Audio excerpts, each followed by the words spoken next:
preventable virus. It does not care about age, race, or gender. However, a simple vaccination may save your life or the life of someone you know. The CDC estimates that the seasonal flu is now present in 46 out of 50 states and is steadily on the rise. This fact is definitely reflecting in the hospital and the clinic where I work as an immunizations nurse. Just in the month of October, my clinic alone has administered over 1,200 vaccinations. The flu vaccination is important and should be administered to prevent the spread of the virus. Today I will tell you first about the influenza virus.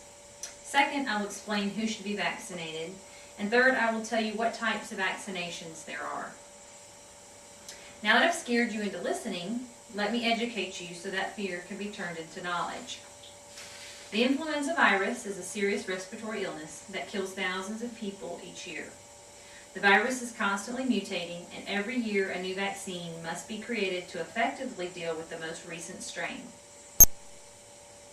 For example, if you had a flu shot in January of this year, you will need to get another one for the new strain.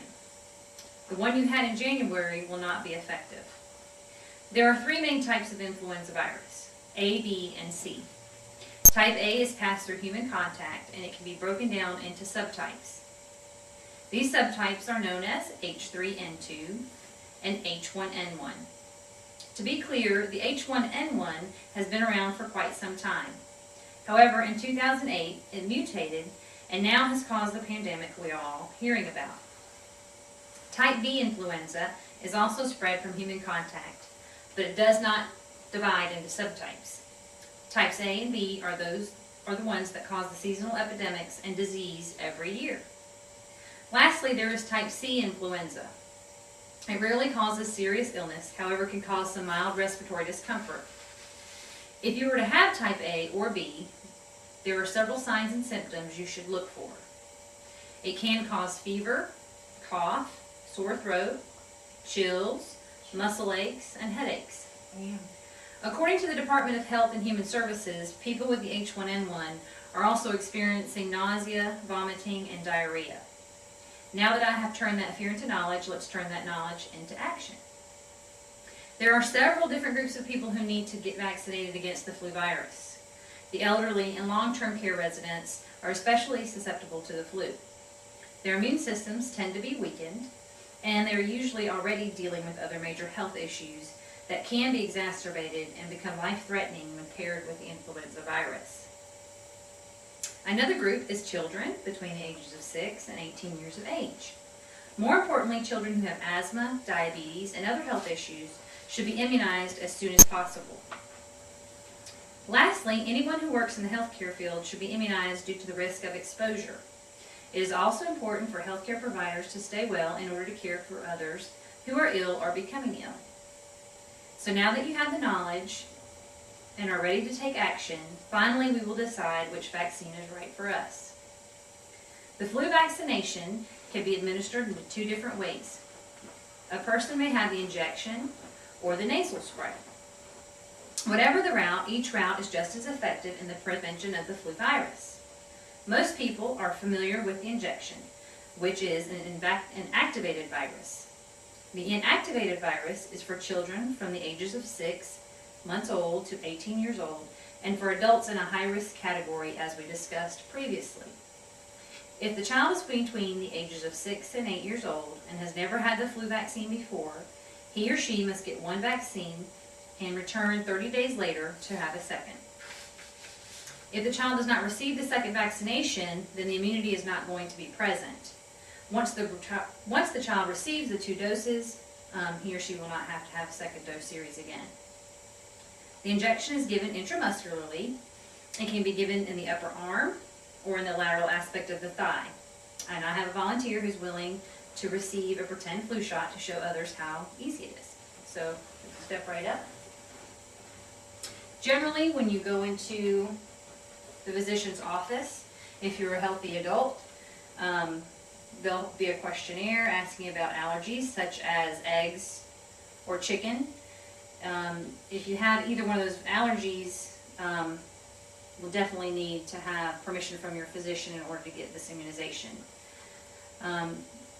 It's just a simple shot. It goes here in the deltoid aspect of the upper arm, and it's just a simple injection, and the medicine is put into the muscle here. Now, you may have some redness and soreness in this area. People are told usually to take Tylenol or Motrin to help with the soreness. May experience some flu-like symptoms, but very mild. Thank you. Now, there is also the intranasal route, and this is a live virus. Even though the virus is live, it is weakened. This vaccination can be given to anyone between the ages of 2 through 49 only. In order to receive this vaccine, you must not have any respiratory issues such as asthma or emphysema. You cannot be pregnant. You cannot live with anyone that may be pregnant. The recipient must also be in good health with no underlying health issues such as diabetes or sickle cell anemia. They must also not be residing with anyone that has a weakened immunity or has recently had a transplant or any chemotherapy. Unlike the injection, it is a one-time administration. It is given through the nasal passageway as a mist. I have a volunteer willing to receive this pretend vaccination as well. And this is so that you'll be able to see this process. It's the same young man. This is what it looks like.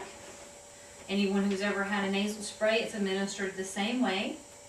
So you'll be asked to tip your head back, and on the count of 3, they'll spray one nostril, and then you'll spray the other nostril. And then you'll be asked not to blow your nose for about 30 minutes after you receive this live vaccination. Thank you.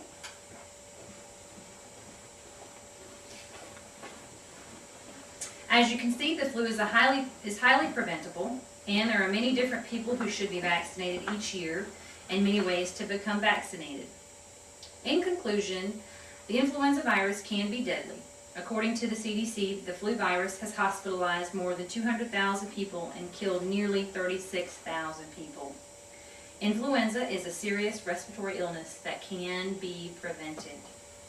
It affects people of all ages, races, and sexes. There are vaccines available, and they can be administered in several different ways. The influenza season is upon us. Cases are on the rise and present in 46 out of 50 states. Now that I have armed you with the knowledge, I hope that this will motivate you to take action and get vaccinated. Don't become a statistic. As we nurses say, be wise, immunize. Any questions? Yes, sir. What are the 4 states that aren't? I don't know. That's a good question. But you can find that answer on the CDC website. It'll tell you all the states that H1N1 and the seasonal flu are the most active. And it'll also tell you the states where it's not. Yes, ma'am? How come every year you have to get another shot? Well, remember I told you that each year the virus itself mutates. So every year with that mutation they have to create a new vaccination. Otherwise you won't have immunity. Like the swine flu? Correct. The swine flu is just the mutation of the H1N1, type A. Anyone else? Well, why the people getting the chemotherapy, they cannot receive the flu shot? Because influenza affects your lungs. It's a respiratory illness. So if you're getting chemotherapy, you're already immunosuppressed.